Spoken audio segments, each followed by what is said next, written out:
Hey everybody, welcome to another episode of Purple Insider. Matthew Coller here, and I have just returned from TCO Performance Center where the Vikings held their annual night practice, and they did it with a lot of reps for Nick Mullins because JJ McCarthy was not available for tonight's practice due to routine knee soreness, is the way that it was phrased by Kevin O'Connell. And they said that they were having more testing being done to JJ McCarthy's knee, but that he arrived at the facility with some knee soreness coming out of the game against the Raiders. And I guess there are some questions about why you're still having to do testing when it's routine, but I suppose that you would want to take every precaution possible for JJ McCarthy, and then we'll see what happens with the practices in Cleveland. But the fact that Kevin O'Connell was coming out and talking about not being sure whether he was going to be able to go to Cleveland does sort of maybe hint that he's not going to be able to go to Cleveland, because O'Connell talked about how the plan was to start working him in a little bit with the first team, which I know he has said before, but considering the way that McCarthy played, it seemed like seems like the right time would be in Cleveland to give JJ McCarthy those opportunities if he indeed is able to go, because of whatever happens from his knee. Now, I don't think it's going to be a long time before we find out, because the team is going to take off in a plane, and I think that it wouldn't be a surprise if we got an update from them before they leave, with or without JJ McCarthy. And then I am flying myself in a plane to Cleveland as well. Dane Mizutani will be there from the Pioneer Press, so we'll get a podcast in from Cleveland, and we'll see if JJ McCarthy ends up being there. But not that it's ever really seemed like JJ McCarthy had much of a chance to be QB1 in week one, but to not participate in the night practice, and then if he is not able to go to Cleveland, then it would be much less likely that he would be able to come back to practice and take the job away from Sam Darnold, because after this, that's when the game planning really starts to kick in. And I imagine even some game planning probably gets started this week in the joint practices, because you're asking another team to maybe give you some looks that you're trying to work on. And that's part of the reason that these teams do that. So you would think that they're starting to look toward week one already. And then after this week, it is really all in on the phase of getting started for the season. And so if JJ McCarthy stays back in Minnesota and can't participate, then that's really tough for him to be able to try to get ready for week one if he was going to do it, or to make any more noise in a quarterback competition that hasn't so much been a competition as of yet. As far as JJ McCarthy's actual injury, we really don't know anything outside of Kevin O'Connell telling us that it was soreness, and that he came to the facility and that he had some issue with his knee coming out of the game, and that they were doing some testing, and that they were being cautious to try to make sure that it wasn't something serious, that they put him back out to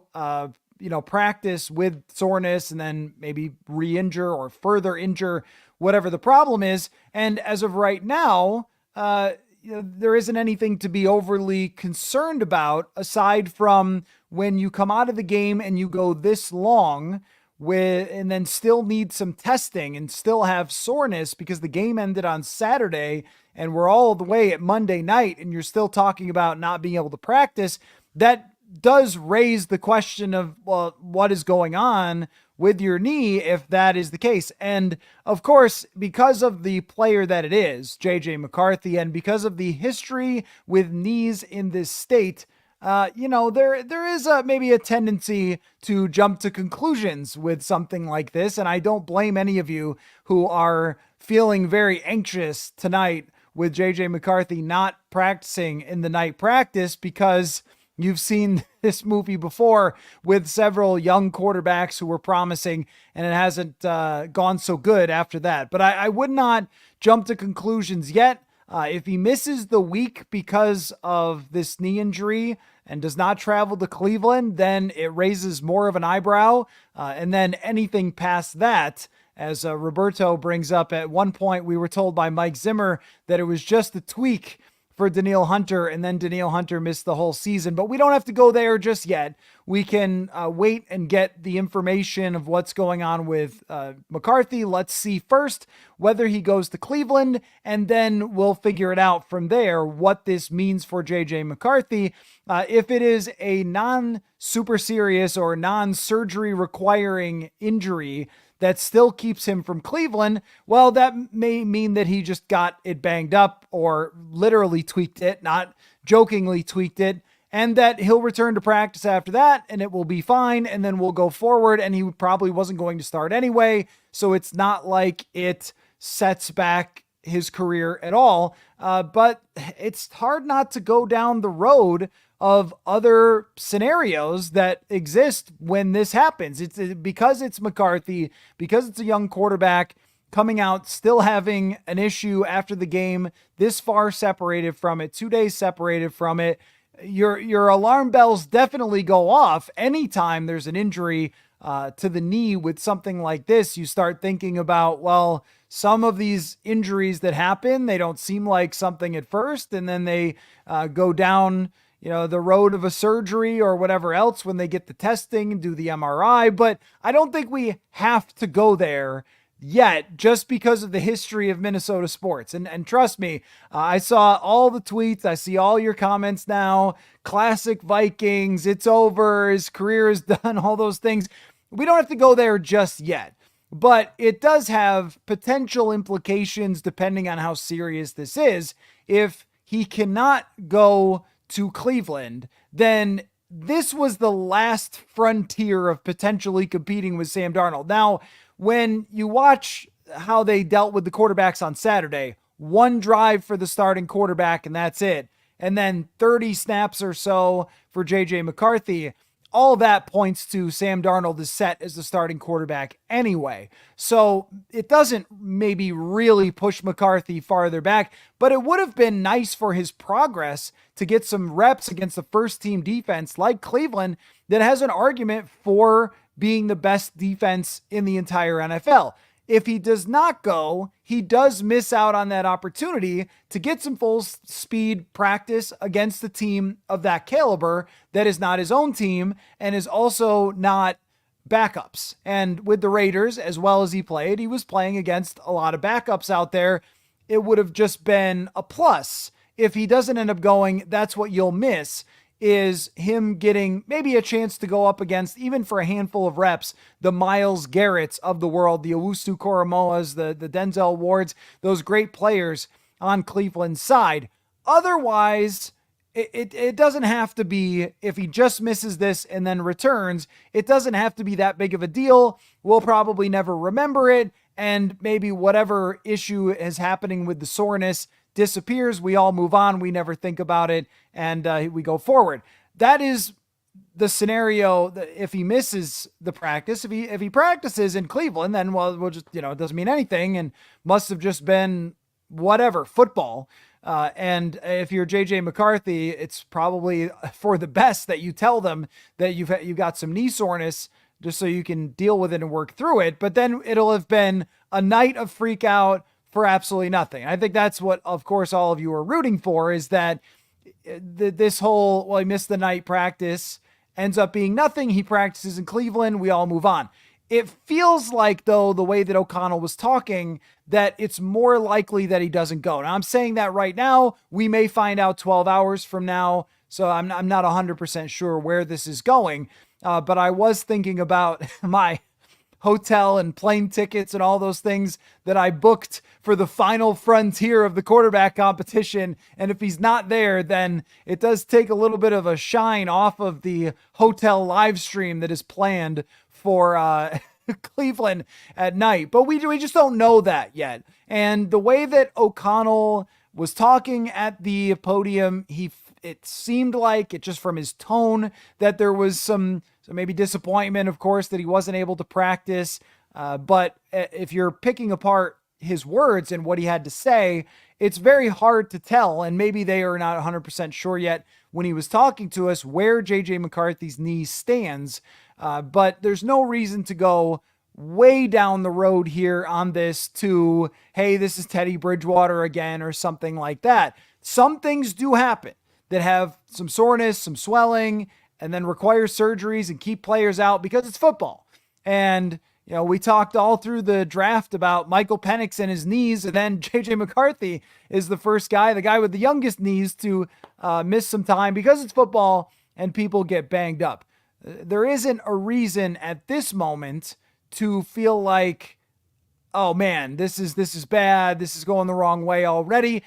But I don't blame anybody for doing that. And also the way that everything was framed by by O'Connell about McCarthy's knee, it was not clear when he's using the word routine, but he's also saying that we're still doing tests and trying to figure out what's going on. I mean, that doesn't really add up to routine. I don't know if you have to usually test if it's just a little routine soreness coming out of a football game. I would imagine that most people who play in a football game end up with routine soreness. That's what makes you a little hesitant to say this will be fine, it's no big deal. But the reality is that we just don't know yet, and we have to find out. So if he doesn't go to Cleveland, you can pretty much count out any last hope of JJ McCarthy sweeping in and winning a job that he probably wasn't going to win anyway. And he will miss out on an opportunity to make some progress in Cleveland if he doesn't go. That's really about it, if that is the extent of the injury. If we are talking about something more serious, then it does become a little more concerning, even though Sam Darnold is in place. But it's not what you want to see is one game and there's already an injury to JJ McCarthy. You could tell how excited Kevin O'Connell was about the way that JJ McCarthy played. He ran through multiple plays at the podium. I saw that he was on like McAfee's show. He did a thing with Albert Breer. It's like, your quarterback has a day like that. You want to get out in front of people and you want to start talking about it. And you could tell that he was pretty excited about the way that he played and was maybe a little downtrodden that he couldn't follow that up with a night practice. And I especially feel bad for all the people who came out to TCO Performance Center for the night practice. They already had to wait an extra week because it got delayed. And then they come out tonight and there's no JJ McCarthy. So if you're just joining the live stream and you saw the headline and you're saying, what the heck? What do you mean? It was actually funny. I was in line at a food truck before the practice to get a burger. And there was a person standing behind me who said that they subscribed to the newsletter. Ryan, shout out to Ryan. And so I said, oh, that's great. And I said, did you hear about McCarthy? And he had not yet. And so with him and his wife and his kid there, I said, sorry, JJ McCarthy's not going to practice tonight. And he looked at me like, are you messing with me? Are you like playing? No, I'm not messing with you. Unfortunately, JJ McCarthy did not practice tonight because of soreness, and it was called routine, but yet we're not sure how routine it is because they were testing him, and they said part of it was that everyone showed up later because of the night practice. So maybe they would have more information if they had done a test in the morning, and we should know at least something by tomorrow. I imagine the team will send out something to the reporters about whether McCarthy goes on the plane or not. I think, I'm only guessing, but I think that they are going to be leaving in the morning, I suspect, to go to Cleveland and get settled there before the two practices against the Browns. So we should have tomorrow and on Tuesday some sense of what is happening, at least whether McCarthy is going to Cleveland or not. And then myself, Dane Mizutani, Alec Lewis, we are all the ones that are going from the local beat. It's four of us, Mark Craig from the Star Tribune as well. So there's four of us that are going. So we will update you on what Kevin O'Connell has to say about JJ McCarthy's status when we get to Cleveland. And we'll find out maybe a little more about the testing and what has happened there. And that's if he's there, or if he's not there, we'll find out what they were able to discover about JJ McCarthy's knee. But I think if there's any sort of percentage at all chance that it could be risky to further injury to him, if there's even the tiniest little tweak, just don't take him, right? Just go with Sam Darnold, get some really good reps there, get Nick Mullins a couple reps, because he might end up being QB2 to start the season, and then go from there with JJ McCarthy. So this is, I will say, I feel quite bad for everybody involved, because it is the type of gut punch that you guys, Vikings fans, have taken many, many times. Of, you think something is going a certain direction, and then it is Charlie Brown in the football. I remember going to the Minnesota History Museum and discovering that the Peanuts cartoon, all that, Charles Schultz from Minnesota. And I thought, well, now this makes sense. This makes sense that the guy that came up with pulling the football out from under Charlie Brown was from here. But I don't think that we have to go all the way down that road just yet. If there is something that ends up happening with McCarthy and his knee, then there's plenty of time to work through that. And also, this is why you get Sam Darnold in the offseason, is that you don't have to just put all your eggs in one basket of a rookie, but also Sam Darnold is ready to start. Looked really good on Saturday. We barely talked about how good Sam Darnold was, but when I looked back at the tape, I thought that he was honestly excellent in that game, and has had a really good training camp and is prepared to go out there and start on week 1. So I think that no matter what Sam Darnold was going to start in week 1, it just would have been nice to go to Cleveland. And this is if McCarthy misses, it would have been nice to go to Cleveland and see how things were playing out there and how he was looking. But I can't even tell you for sure whether he's going or not. It just felt like, I'm only giving you the vibe, it felt like Kevin O'Connell was hinting a little bit toward maybe not going, because the way that he talked about just the reps that he had planned to give to JJ McCarthy, that was sort of my feeling of, oh, it sounds like he was talking about as if he was going to go, then I was going to give him these reps, but now I can't. That at least was somewhat layered into the phrasing, but it's just, it's never easy to figure these things out, because I don't think that O'Connell wanted to say definitively, or was even able to say definitively, what was going to happen with JJ McCarthy. So, this is where we stand right now, and we will find out where it goes from here. But it is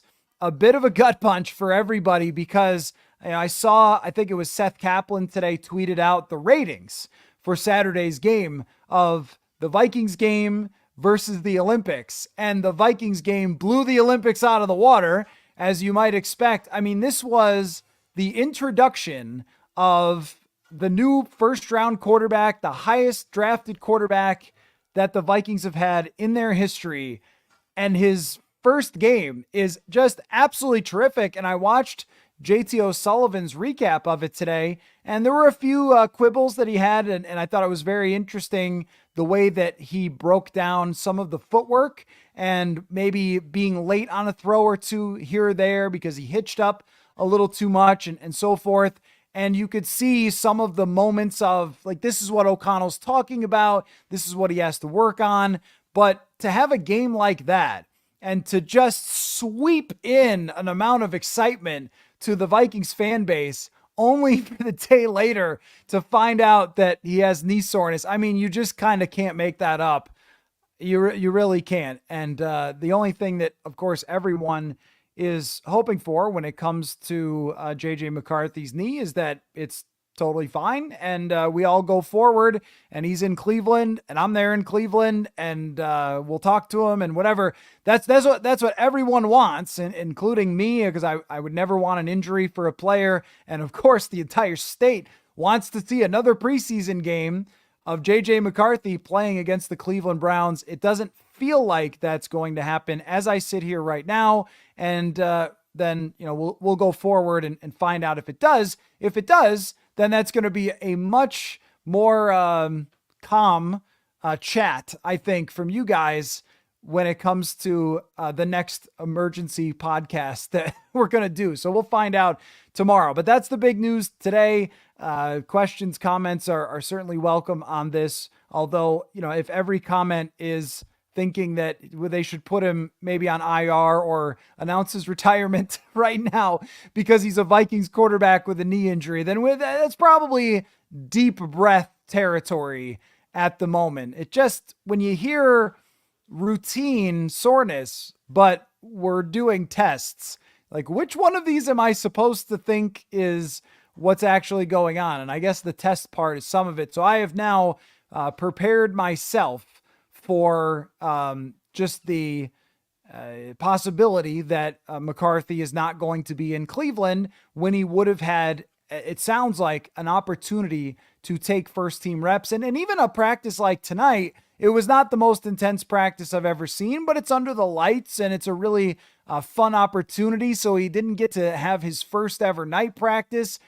Maybe he'll have plenty more after this, I would assume, but to not have his first night practice is disappointing as well for JJ McCarthy. So everybody went home with a bit of a feeling of, man, really this again, this already with JJ McCarthy after the way that he played. But we can only just go day by day and see what comes of this. If it ends up being something like a required surgery that's going to keep him out X number of weeks, well, they have Sam Darnold and they'll have to just go from there. If it ends up being something even more serious than that, then it could hold him back as far as making progress in his first season. But I just don't want to go down that road yet until I have to. Until they announce something as really bad has happened with JJ McCarthy's knee, then we're going to assume that it is something that won't keep him out maybe that long, when we can't even say for sure, as we sit here right now, whether he's actually going to Cleveland or not for the joint practices. Then I really don't want to go all the way into speculation. I mean, of course, me being human like you, I've thought of it. I've thought of, okay, what happens if he's out for a long period of time, but we just don't really have any indication of that yet. So it's impossible to say how bad this is going to be for McCarthy, whether it's just a day, whether it's a couple of weeks, or what it's going to be. And with Kevin O'Connell and his updates with injuries, I have found him in the past to usually be optimistic at the podium, not always perfectly accurate, which I don't require, but optimistic. Like when he talks about Shaq Griffin, sort of talked in a way that Shaq Griffin would be right back. He has not been back yet, that kind of thing. This happened with a few other players last year. So it's sounded like even TJ Hawkinson the other day, oh, he's ahead of schedule, we want him back. So maybe even saying he's not sure if he's going on the flight to Cleveland was potentially being a tad over optimistic. That could be the case. We will find out again tomorrow. So, yep. I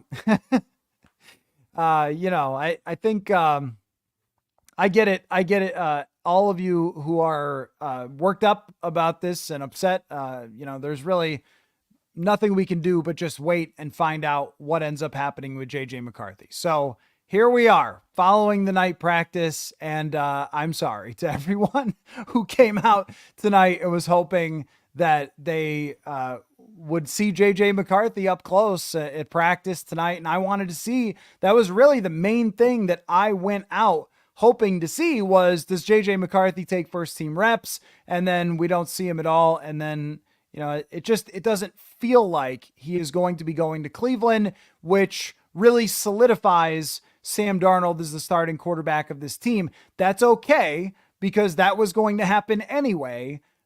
But you would have liked to have seen him get a shot at playing with the first team and just see how it goes, and get a little more to add into the pot of analysis with JJ McCarthy. So there's not much else I could say about it other than I understand everybody jumping to the immediate worst case scenario. I don't think you need to do that just yet. and we'll just have to find out what happens next. If he does end up missing any time into the season, if it ends up being just a week, just a day, anything seems on the table when you're talking about doing testing and things like that. So anyway, Mark, did the practice happen? Well, would you like me to talk about Jerry Tillery returning or the franchise quarterback getting hurt? Which would you prefer, my friend? Jerry Tillery was back. So do you want me to give the breakdown of each rep instead? Would that be a smart content decision, or would you talk about the quarterback? Come on. But there is other things to talk about, like Stefan Gilmore. So Stefan Gilmore visited the Vikings today, and Kevin O'Connell sounded to me like he was selling Stefan Gilmore on the Vikings building, the culture, the people there, the atmosphere, having worked with Brian Flores before when they were both in New England. That's what it sounded like. What it did not sound like was he's signing a contract today. We got no indication of that either. How long will McCarthy be out? I don't know. Will Stefan Gilmore sign? I don't know. Back to you.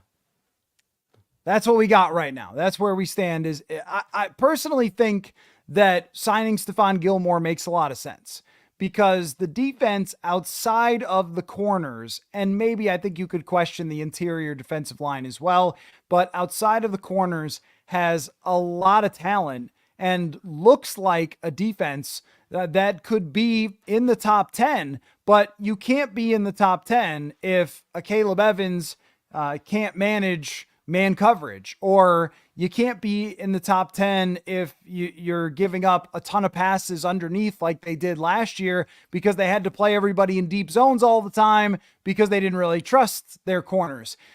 If you end up signing Stefan Gilmore, and even though he is on the older side, it would feel much more like solidifying the group to where you have Fabian Morrow, who's a veteran, Byron Murphy is a veteran. These guys have played a lot of football throughout their careers. And then somebody who's been above average, even recently, would be Stefan Gilmore. So, if he ends up signing, then it just would feel like there's more of depth there, and they could at least have less massive weakness. Like right now, it feels like any injury there, like it's already weak, but any injury there would send them tumbling down into where they've been the last couple years at the cornerback position.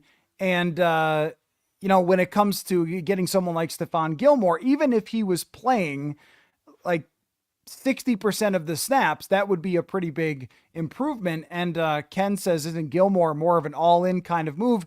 I mean, yes and no, because you're not really all in the way that it would have any long-term implications. Like you've got cap space to spend. And if you sign him to a 1-year deal, then you get the cap space back when he hits free agency, or I guess you could try to re-sign him. And yes, I am aware Stefan Gilmore is on the older side, but he's also been good into his older age. He's been an above average player. He's been, over the last couple of years, he's been better than Shaq Griffin. He's been better than Fabian Morrow. There have been some corners to go into their 30s and play pretty well.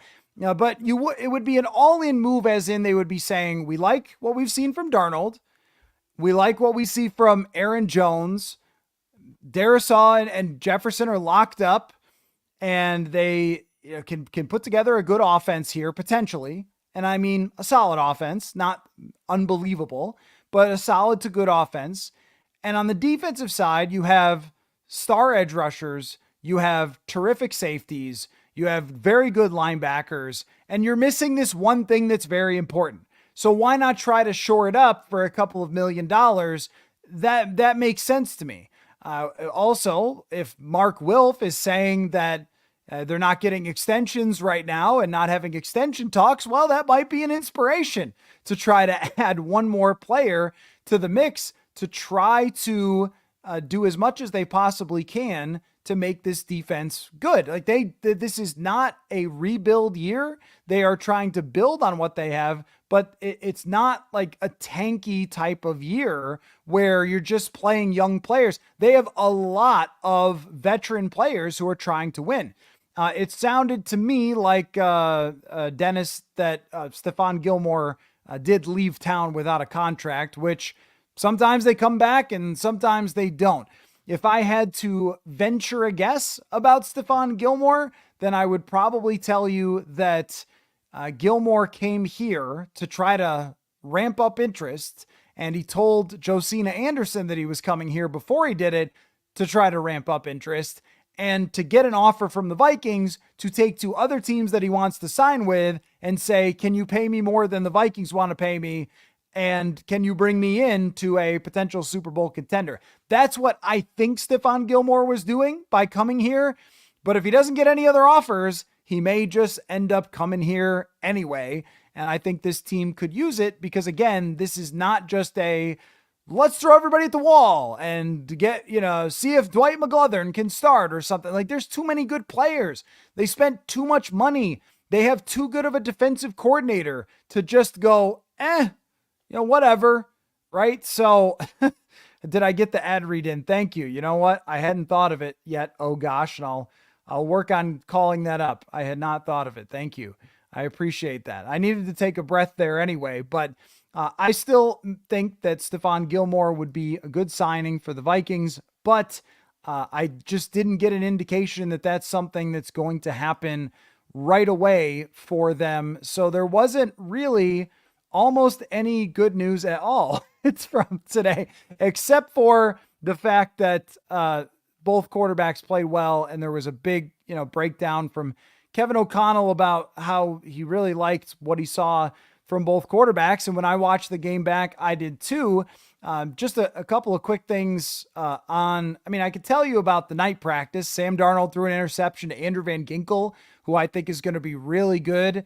There were a lot of reps from Nick Mullins, as you would have expected, and they looked like Nick Mullins reps. There's not much to get into there. He had a good drive at the end of the game. And I know what you guys want to hear about is the kicker. Will Reichard hit every single kick again tonight as he continues to be very good. So, Alex, I know that Gilmore was not good against Green Bay in the playoffs. His overall season was good, and he graded 10th by PFF in man coverage. So I think that he can still play, at least based on last year. It's just, how much do you want to spend on him? How much is he willing to take? Will he actually come here? It sounded to me more like the Vikings were trying to convince him to come here than they were just trying to consider it. That's what it sounded like with the way that Kevin O'Connell was talking is, hey, come on, man. Why don't you come here? We got a great culture. You'll enjoy it. Why don't you just, be a Viking? That's how it sounded. And, all of you are saying Gilmore's game is going to drop off and he's no good and he's old. Is that because he left town? Because if he signed, I think you guys would be saying that you were happy he was here. I don't know when someone is going to drop off based on their age. Running backs are easy to predict. I think every other position is difficult. All I know is that Stefan Gilmore, in comparison, the way that he has played recently to the other guys that they have on the team, is a better choice than most of them. And that's just the reality of this guy's career, is that he has been around for a long time and he's had a lot of success. And I understand he's 34, but when he was 33, he played 1,000 snaps and was a top fourth of the league corner by PFF last season. Which one of the other corners is going to be able to put up that type of performance? I mean, McGlothern, a UDFA, an undrafted free agent. Like, come on. I mean, let's be realistic here. They bring in Fabian Morrow. He's been average for his entire career. They have Caleb Evans, who was, I think, ranked 71st out of 80 corners by PFF last season. I mean, there just isn't a whole lot of options here. And when you have a defense that was good in every other area, or that is good in almost every other area, except for one, it makes sense to take a shot there at Stefan Gilmore. So as of this moment, no Stefan Gilmore. As I mentioned, Jerry Tillery did return from practice. I said it in somewhat of a snarky type of way, but he is back, and that's good because he got that cut on his leg when he got cleated. So, what about Charlie? What about trades for young talent? which team is it that gives away young talent? Which is there a team out there that's like, we've got some young talent. Would you like it? It's not how it works. Nobody trades away their young talent. As far as Shaq Griffin, yeah, he's still out. I mean, look, they didn't do enough for the cornerback position, and that's what put him there. What put them here. Also, a guy tore his ACL. That also put them here. And then another guy had another injury that we just don't know about when he's going to come back in Shaq Griffin. So this is really all you can do. But I don't think they could sit here and waste an entire season not being able to cover everybody when they have all this other talent and they play a lot of good offenses and they feel like Sam Darnold can play competent to good football with this team. I know that he hasn't before, but all the sample we have right now would indicate that he's going to be a better version of himself. So that's why you add another player. And there's no downside to it. You'd be adding him likely on a 1-year contract. If the team is bad at the beginning of the season, you trade him away. There's no bad thing that comes from Gilmore unless he's just so washed that he can't get on the team. So it's just, I think that it would be a fine decision if they were to sign Stefan Gilmore. I'm not saying it's the difference between making or not making a Super Bowl. And I also don't think that there's anybody who qualifies as we need to find out about the young guys once you send Andrew Booth away. That means they already found out and they've seen a lot of a Caleb Evans. This is his 3rd year. And if there's no belief in him as being that guy, then that would really indicate that there's probably no reason to think he could be that guy if they're still going out there and trying to get other players. Michael, I think I said probably when at the beginning of the free agency or training camp that I wanted to see it play out with a Caleb Evans and Andrew Booth Jr. But the thing is about life, as you go along in time, things change. It's crazy like that. And when new information comes up and things change, then opinions change. Now that we've seen them get a chance, because they didn't sign Stefan Gilmore right away, and they had a chance, and they didn't perform in training camp, and they traded one of them away, now things are different. The other thing is, too, at that time, we didn't know Sam Darnold would look this good, and we also didn't know the rest of the defense would look as good as it has. So at that time, then it felt like, well, let's let it play out, and they did. And then now they need to go do that. So that's just kind of how it works, right? As things change, then we change our viewpoints. So how did Darnold respond to the interception? I don't know. Fine. It was a fine practice. It wasn't anything spectacular. It wasn't some sort of hardcore practice. There was one deep ball that was thrown today, and it was going toward Johnny Munt. This was just in previous years. There are a lot of night practices that have been either memorable or intense, but this just wasn't one of them. This was a practice that would be pretty normal after a game 2 days ago, more of a ramp-up practice that had some exciting moments with Will Reichard kicking his last field goals and Andrew Van Ginkel getting the interceptions, or the interception for a touchdown. But, I mean, it wasn't Jake Browning, that's for sure. It wasn't Jake Browning having his amazing night practice. This one was like, okay, not a whole lot really different there. Harrison Smith participated. Aaron Jones participated. That's good news that Aaron Jones was back in there because he had missed the game and didn't dress or even warm up for the game. And he had missed some practice time. So him being back, that just tells you little bumps and bruises. So is it Kwesi's fault the cornerback room isn't good? Well, kind of. He didn't anticipate that the 3rd rounder he drafted, who they had high hopes for, would tear his ACL on the first day. But I mean, there's only so much draft capital that they had, and it went into a quarterback and an edge rusher. I mean, I don't remember the free agents who were out there, but I also know that free agents are pretty risky when it comes to signing them as far as corners go. So, yeah. But let me circle back just for those just joining, because we do have a big crowd here tonight. Welcome, everybody. It is one of those days, isn't it? Just one of those days where, everyone in Vikings land has something good happen and immediately has to sweep in some sort of news that sounds very daunting. Let me do the ad read as was suggested, and I appreciate that. I will do that. And then we'll get back into it with JJ McCarthy. So let me tell you, this here show is presented by US Cellular, and US Cellular noticed the way that we use our phones has gotten ironic.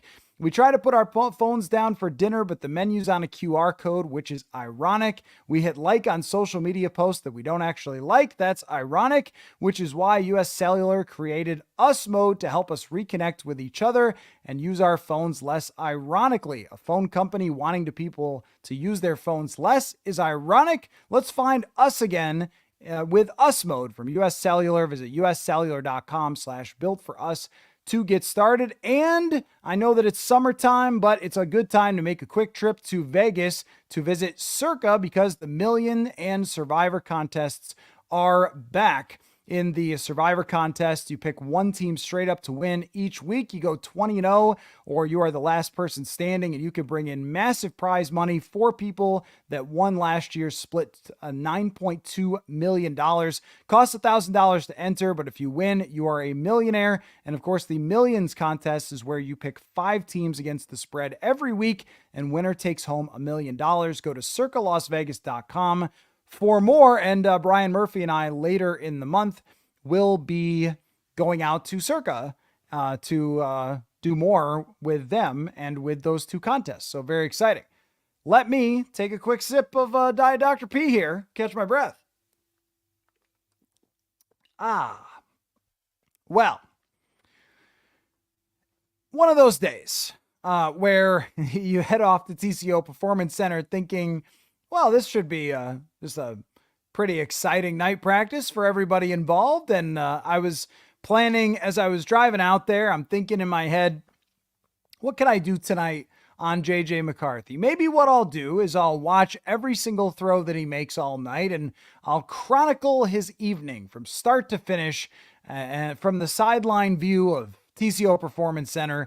And we get out there and we go to Kevin O'Connell's press conference, and the minute he walks up to the podium, you just get the sense like something's not right here. He doesn't have his usual swag going up to the podium, and he announces that JJ McCarthy has knee soreness. That's why he didn't practice tonight. Was not sure yet if he was going to go to Cleveland. It feels like JJ McCarthy is not going to Cleveland. That was just my feeling. This was not something that I am reporting or that I heard or whatever.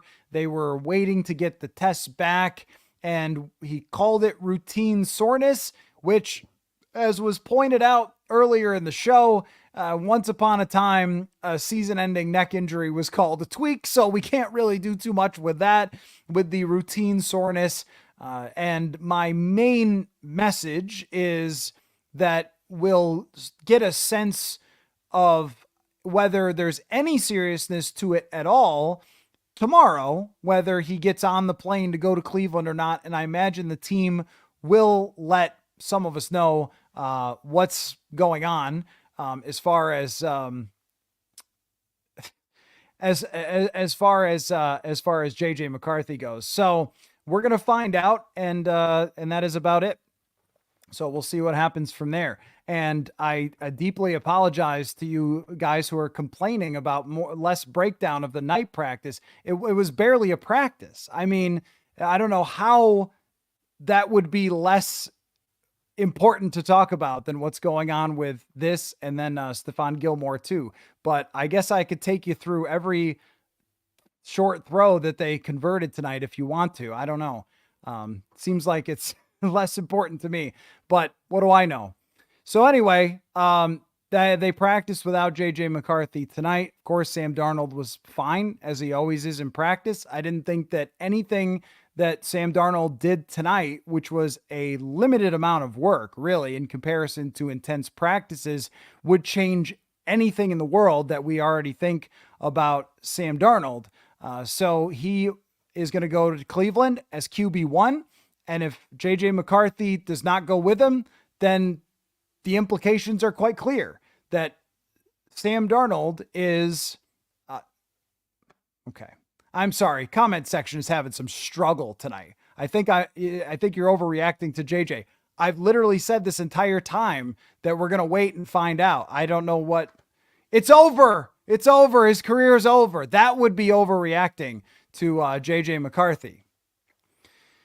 Anyway, it's usually a pretty good group here, but I think we're struggling tonight in the comments section. Anyhow, so we'll see what ends up happening. But if he does not go to Cleveland, then there really isn't any way to for him to come back and compete for the QB1. There just isn't.